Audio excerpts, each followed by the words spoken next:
You are unique, you are custom. 1 in 8 billion, one of one. And that is what makes you special. Welcome to PowerDrift, welcome to the world of automotive entertainment. Today I have with me a special motorcycle. And I say special because it was not born out of necessity. It was born out of admiration.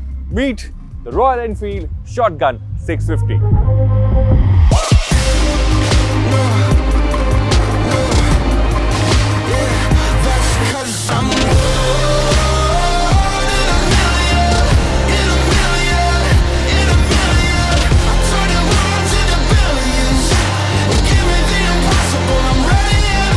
Showcased as a concept at EICMA a couple of years ago, the SG650 concept made its presence known to the automotive world. That shiny motorcycle caught the fancy of a ton of enthusiasts who gathered around for a round of questions for the representatives from Royal Enfield. Judging by the attention the motorcycle caught and hammered by the ask for a production version, Royal Enfield huddled up and decided to roll out this very bike.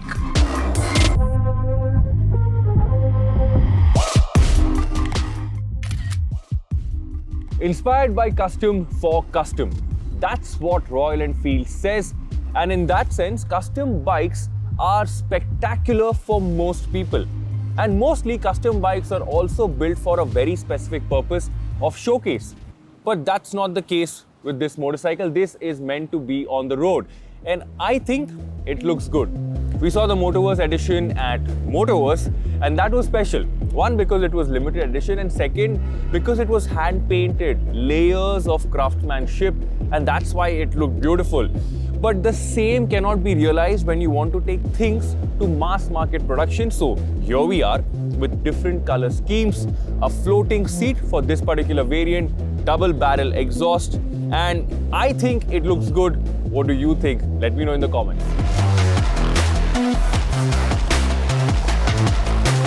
Now, most of y'all think that this is based on the Super Meteor, and in some ways it is. Same chassis, same engine. A little bit is carried over and it's okay.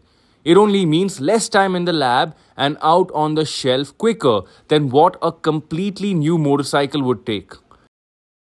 As far as changes go, here's the entire list. Different tank, different peg position, different handlebar, tighter rake, different seat, different wheels and tires, different ergos, side panels and mudguards are different too. So aesthetically, definitely away from the Super Meteor, and that should carry on to the ride experience as well.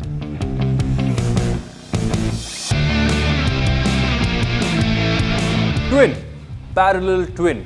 It's a tried and tested engine and it works. Exactly why Royal Enfield has not done anything new. The power and torque figures are the exact same, and so is the feeling once you start riding it. It's the same old familiar setup, because why fix something? You know the rest of it.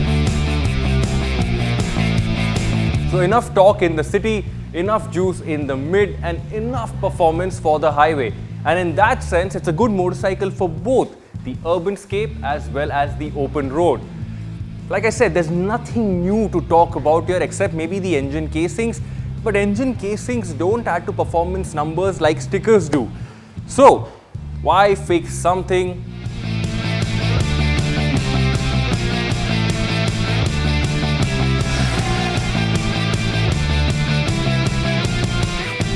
The Showa name has become a staple in the Royal Enfield lineup. As far as the hardware goes, the front fork is shorter than the Super Meteor but gets the same travel, and the rear shocks are longer with slightly more travel. And that is because the tire spec is different from the Super Meteor. So how does it feel?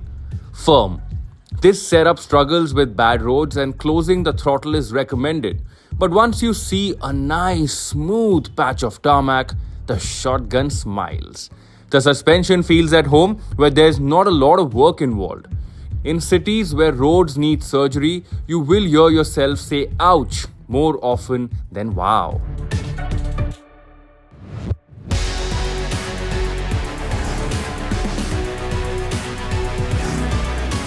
Visually, this is a long motorcycle. When it gets in motion, it thankfully doesn't feel like that.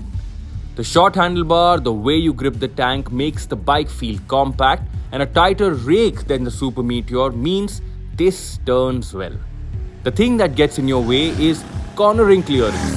I still feel this is not the motorcycle for the racer janta, but if you do encounter corners around a nearby ghat on your way, it will handle it well. But do remember, this is not a sports bike.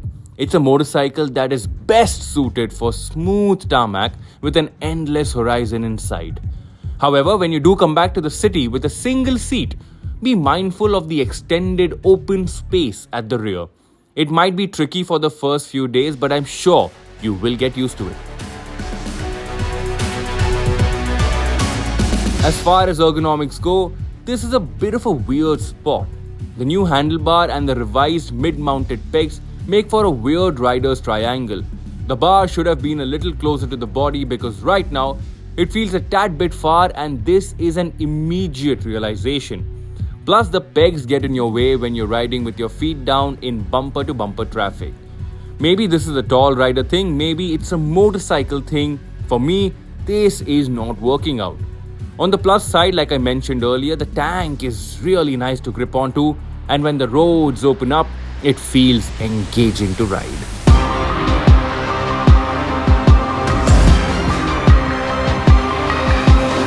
But the shotgun has its shortcomings.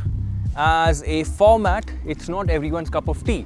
Now, Royal Enfield does not classify this motorcycle to be in a particular genre, so call it Frankenstein if you want.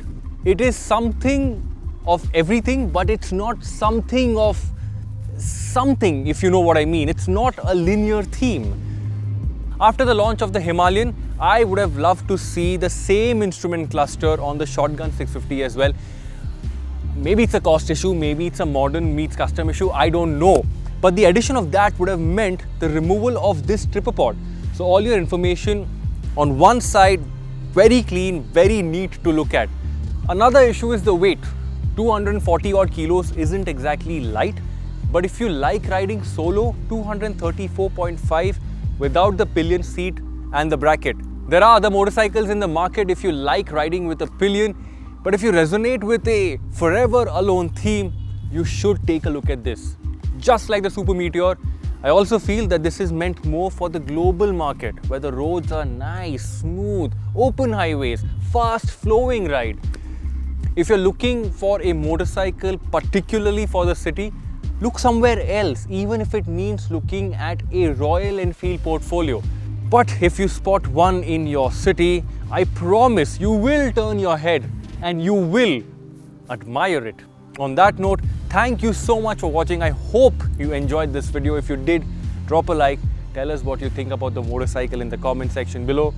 And just like we have done in the past for all the other pretty motorcycles, I'm going to leave you with a nice sexy montage of the Shotgun 650. I hope you like that too. I'll see you in the comments.